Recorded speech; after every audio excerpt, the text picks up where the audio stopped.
ఇదివరకు ఈ పత్రిక వార్త అంటే రిలయబుల్, ఈ వీళ్ళది వార్త అంటే రిలయబుల్. ఇప్పుడు అది చచ్చిపోయింది. వీళ్ళిది, వాళ్ళిది అన్నటువంటి. మనం మాత్రం రైట్‌ని రైట్ అని చెప్పుకుంటున్నాం. రాంగ్‌ని రాంగ్ అని చెప్పుకుంటున్నాం. ఇంటర్ప్రిటేషన్ చేసినప్పుడు కూడా అభిప్రాయం మీదే అని వదిలేస్తున్నాను నేను. ఎందుకంటే ఒక అంశాన్ని చూసే కోణం ఒక్కొక్కళ్ళది ఉంటుంది. గతంలో స్థానిక సంస్థల ఎన్నికలు జరిగినప్పుడు అప్పుడు జరిగిన తప్పుల్ని ఎత్తి చూపెట్టడమే కాదు, నిలదీసి మాట్లాడింది నేనే.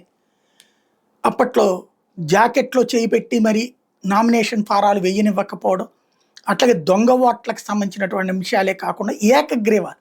ఎంత అరాచకపు ఏకగ్రీవాలేంటి? అధికారాన్ని అడ్డుపెట్టుకుని అవతల వాడు పోటీ చేయకుండా ఉండడం ఏంటి?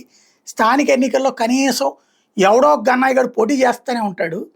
ఎవడూ పోటీ చేయట్లేదని ఏకగ్రీవాలు చేయడం అంటేనే నీచమాతి నీచమైనటువంటిది. డబ్బులు పోస్తున్నారు, రాజకీయ పలుకుబడి వాడుతున్నారు, అధికారాన్ని వాడుతున్నారు, పోలీసులు వాడుతున్నారు. ఈ వైఖరి నీచమైంది అని చెప్పాం. చేశారు వాళ్ళు. సరే, అది ఒక 20% సీట్లు అట్లా కొట్టుంటారు. అది నీచమైన తప్పనే చెప్పాం. ఇప్పుడు తప్పనే చెప్తున్నాం. ఏది? అవతల పార్టీ తరపున గెలిచిన వాళ్ళని బలవంతంగా గుంజుకుపోవడం. చాలామంది ఎందుకు ఈజీగా వైసీపీ నుంచి అవతలకి వెళ్ళిపోయారంటే, ఇట్లాగా ఏకగ్రీవ ఎన్నికల దగ్గర డబ్బులు ఇచ్చేయి ఉంటారు వాళ్ళు. డబ్బులు ఇచ్చేనోడు మళ్ళీ డబ్బులు సంపాదించుకోవాలనుకున్నాడు, అందుకని వెళ్ళిపోయాడు. అట్టంటి వాళ్ళ గురించి నేను తప్పుపడను. వెళ్ళేవాడి ఉద్దేశంలోనూ తప్పులేదు, అమ్ముడు పోవడంలోనూ తప్పులేదు, కొనుక్కున్నోడిది తప్పులేదు. కానీ బెదిరించి లాక్కోవడం, పోలీసుల్ని ఉసిగొల్పి లాక్కోవడం, ఇది మాత్రం నీతి బాహ్యమైన చర్య.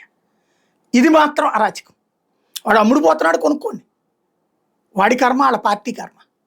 కానీ ఇది ఎక్కడ దరిద్రం? ఇప్పుడు తిరువూరు సంఘటనే ఉంది. టోటల్గా అక్కడ ఉన్నటువంటి 21 సీట్లలో తెలుగుదేశం పార్టీ గెలిచింది కేవలం 3, వైసీపీ మిగతా అన్నీ కూడా. ఇప్పుడు 5 వైసీపీ వాళ్ళు తెలుగుదేశానికి వెళ్ళారు. అప్పటికి 8 ఓట్లు అవుతాయి. ఎమ్మెల్యే కూడా సిట్టింగ్ ఎమ్మెల్యే, ఆయనకి ఓటు హక్కు ఉంటుంది కాబట్టి ఆయనతో కలిపితే 9. వైఎస్ఆర్ కాంగ్రెస్ పార్టీ తరఫున మిగతా 12 మంది ఉన్నారు. ఒక ఆయన విదేశాల్లో ఉన్నాడు, మిగతా 11 మంది ఇక్కడ ఉన్నారు. ఈ 11 మందిని తీసుకుని వెళ్తుంటే వాళ్ళల్లో లాక్కెళ్లే ప్రయత్నం. చివరికి ఒకళ్ళు స్వామిదాస్ ఇంట్లో ఉంటే ఇంటి మీదకి దాడికి వెళ్ళటం, దౌర్జన్యం చేయడం.